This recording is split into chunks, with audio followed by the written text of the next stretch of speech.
दोस्तों, भारतीय सेना में महिलाओं की भागीदारी लगातार बढ़ रही है। और अभी बीते दिनों एनडीए की 148वीं पास परेड में लड़कियों का पहला बैच पास आउट हुआ, जिससे 17 महिला ऑफिसर देश को मिली हैं।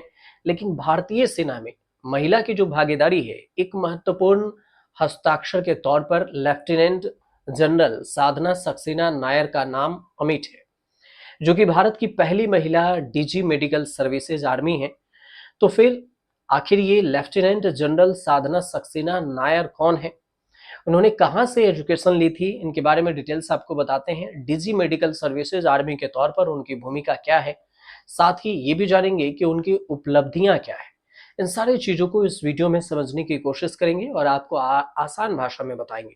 लेफ्टिनेंट जनरल साधना सक्सेना नायर को 1 अगस्त 2024 को डीजी मेडिकल सर्विसेज आर्मी की जिम्मेदारी दी गई थी।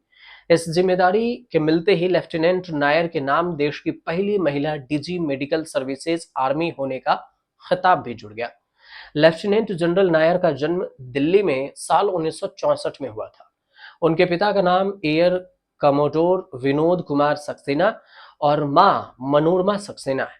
उनके शिक्षा की अगर बात करें तो उन्होंने स्कूली शिक्षा प्रयागराज के सेंट मैरी कॉन्वेंट और फिर बाद में लखनऊ में लोरेंटो कॉन्वेंट स्कूल से प्राप्त की।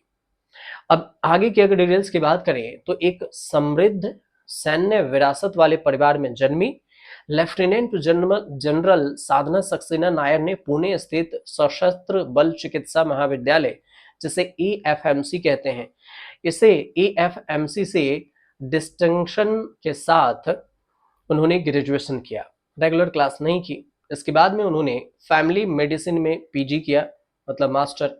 उसके अलावा मैटरनल एंड हेल्थ केयर में डिप्लोमा। और फिर उन्होंने एम्स नई दिल्ली में मेडिकल इंफॉर्मेटिक्स में 2 साल की ट्रेनिंग ली। लेफ्टिनेंट जनरल साधना सक्सेना नायर का जो सैन्य करियर है, दिसंबर 1985 से शुरू हुआ। उन्होंने सेना चिकित्सा कोर में कमीशन लिया और अपने शुरुआती करियर में उन्होंने पश्चिमी वायु कमान और भारतीय वायुसेना आईएएफ की ट्रेनिंग कमान यानी दोनों के लिए प्रमुख चिकित्सा अधिकारी के रूप में भी काम किया। डीजी मेडिकल सर्विसेज आर्मी पर नियुक्ति से पहले lieutenant general Sadhana Saxena Nair air marshal पद से प्रमोशन होकर director general hospital services armed forces थी, जहां उनकी भूमिका सशस्त्र बलों की भी शाखाओं के लिए चिकित्सा सेवाओं की देखरेख करना होता था। देश की पहली महिला DG medical services army lieutenant general Sadhana Saxena Nair की भूमिका नई शिक्षा नीति 2020 को आकार देने में भी रही है।